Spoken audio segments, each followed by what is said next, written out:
Welcome back to Unrendered. My guest is Senator Julian Francis, General Secretary of the Unity Labour Party. Senator Francis, your early role as a Minister of Works. Just tell our viewers what kind of baptism you had as a minister with a very responsible portfolio. Very exciting 5 years, Tony. Yes. Because the first job we did after I took over as Minister of Transport and Works was to renovate all 71 educational institutions in St. Vincent. And I spearheaded that team. Mm-hmm. I asked for permission to employ certain persons I know who were capable of carrying out this job within this, because we did it and had school reopen on the set date for September. And all 71 schools were refurbished. Very exciting period, getting started on the cross-country road, the discussions with designers. Naturally, the Ministry of Works was a mess. Yes. You know, I don't know what previous ministers were doing there, but you had to put some order back into the management of the ministry. And even in the technical area, everybody was doing their own thing. I don't know if you recall it, but the then chief engineer never turned back up for work on the day after the elections. I don't recall that, actually. Yeah. Maxine James was the chief engineer at the time. And his last day at work was the 28th of March 2021. I don't know if his contract ended then or if it's because the Unity Labour Party won the government that he didn't come back to work. But there was no chief engineer. Eventually we got a chief engineer out of Vancouver, John Peters. Very effective man, and he brought some semblance of order back into the ministry. I had a good PS in Carl Brown, and after he left, Julian Carruth, a pair of mine. We started at Bishop's College together, and we worked really well. At that time, I also had energy tagged on to me. Okay. So when those massive changes were done at Vinlec, it basically came out of my ministry as Minister of Energy. Okay. And Julian and I really worked as a tag team. And a lot of the projects that came, remember housing was also under that portfolio. So it's Transport Works, Housing and Energy. Right. It was in those days. And we had a blast on the low-income houses. At one time, we had 5 sites going with about 875 employees. You were very busy. You were exceptionally busy. The first term was an exciting 5 years for me. Yeah. Tell me something. It is my forte. As Minister of Works, I know you had other things in your portfolio, but as Minister of Works, Franco Construction is a company that your family, your brothers, I believe, own. Yeah. You're not a shareholder in that company. I'm not a shareholder. Okay. People viewed it perhaps as a conflict of interest. How do you see that? Being Minister of Works, and Franco would have been awarded contracts under your watch. Let's put it this way. Franco was awarded contracts under the NDP watch. It's a run over. I agree. So, you know, it's not the first time that Franco is getting a job with the Ministry of Works. All works above $20,000 are tendered, and if Franco wins a bid, I have absolutely nothing to do with that. Franco as a contractor had the hardest time for me as minister. Was that because you were fearing nepotism? No, because I expected Franco, claiming to be the best construction company in the land, to give me the best work. And I'm very fussy with work. In fact, I don't know if you recall, I made a public statement at one time, say that I will ask the chief engineer to hold up their payment on the Murray Road project because certain parts of it were already weakening, right in the Sally Spring area. I recall and that. I took a very hard line with them. Yes. Like I took with most other contractors, but specifically so with Franco. I mean, okay, so you live in a small society, everybody knows everybody, they know my brothers. Yeah. They're not going to get away with anything. So you're clear in your head that there was no nepotism? No nepotism. Yeah, I mean, that's a fabrication by the NDP. You talk about fabrication. Tenders Board and the Tenders Board procedure. And I remember the famous bridge over troubled waters. It still is there today. Beautiful job. Right. You may have said publicly that you had usurped the Tenders Board procedure. No. You see, Tony, when people make statements, a journalist would come to me and say, such and such said something, respond to it. I said, no, I don't respond like that. I want to see in print or hear on audio tape what that person said, because the other person is giving you their interpretation of what the person said. And what you are hearing today until today is an interpretation of what I said by Dougie De Freitas and Lynch on NDP. So what did you say? Basically, I said, I will put a political elbow grease into this project. That I will get, the project is an urgent project.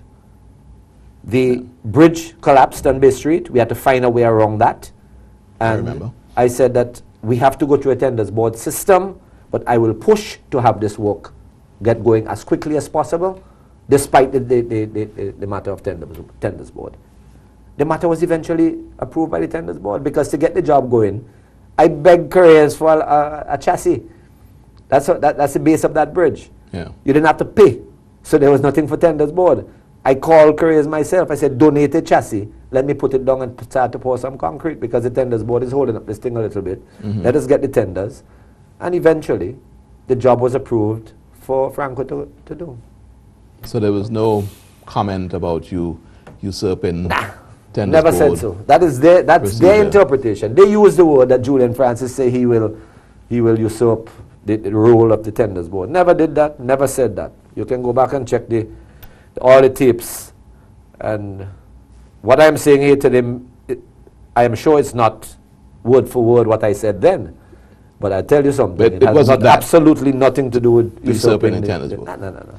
Senator Francis, let's come into current day times, because I know our viewers want to hear from you about this, what we call the silly season. I don't agree with that terminology, but there's some people who like to use it, especially those above. You know, the higher levels of society you go, the more sophisticated areas of the society you go, you get these words being used, and they get as tag on. So I respond to it, but I don't buy the word. The thing is, as a silly season, a lot of silly things are said on the campaign trail. A lot of silly things are done, and I guess there's justification. Well, really, there are mistakes made. Yes. Some by inexperience, some by over-exuberance. People go out and make statements, but I don't particularly accept the terminology of silly season. It's a fairly serious decision that people have to make. Who's going to win the next general elections? I'm sure. Let's hear about the ULP's chances. What are the issues you're going to fight this general elections on, your party? Let me put it this way. We have 4 basic pillars of our campaign. 1, our record of achievements. There's no other political party in this country that has performed the way the Unity Labour Party has performed. None. From 1951 until today, including Milton Cato, including Joshua, including James Mitchell. Those are the 3. But no other political party has delivered what the Unity Labour Party has delivered.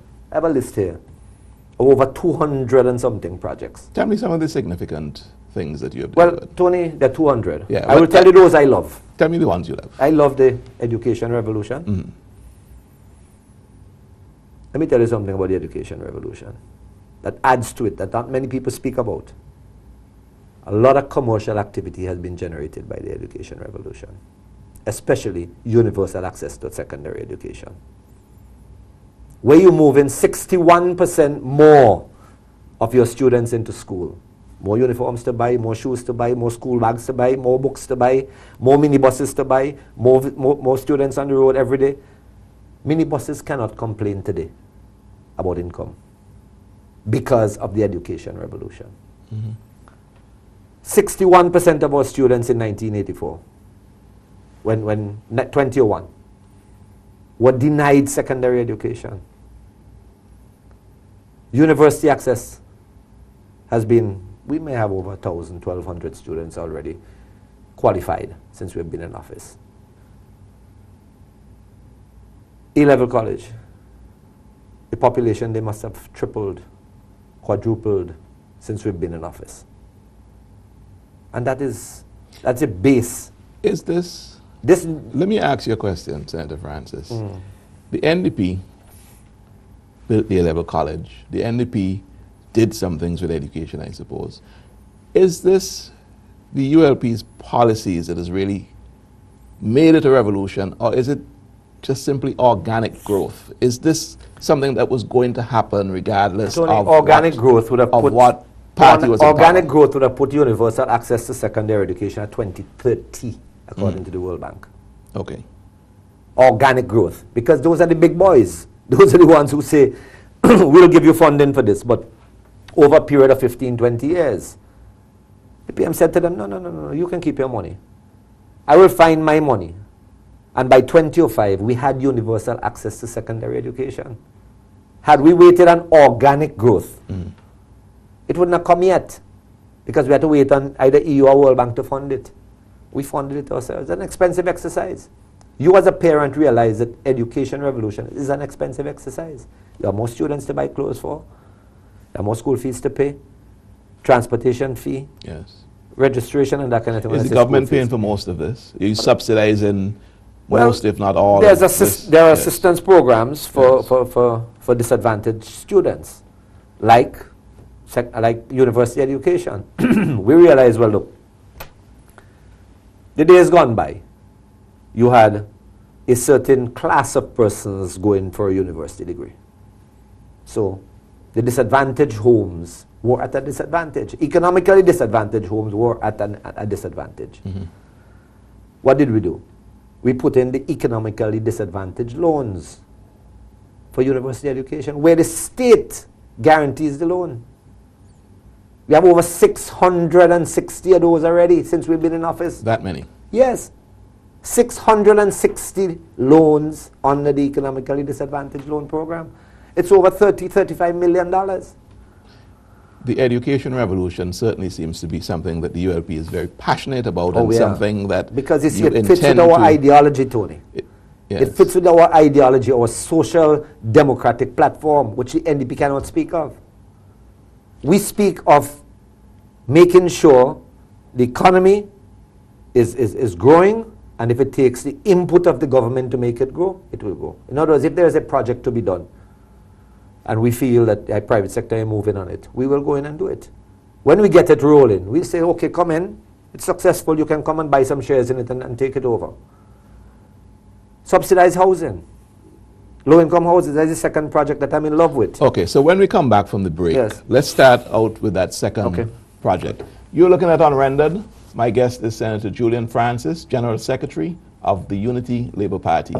When we come back from the break, we'll continue to look at the campaign issues that Senator Francis intends to use to have the ULP regain power in the next general elections.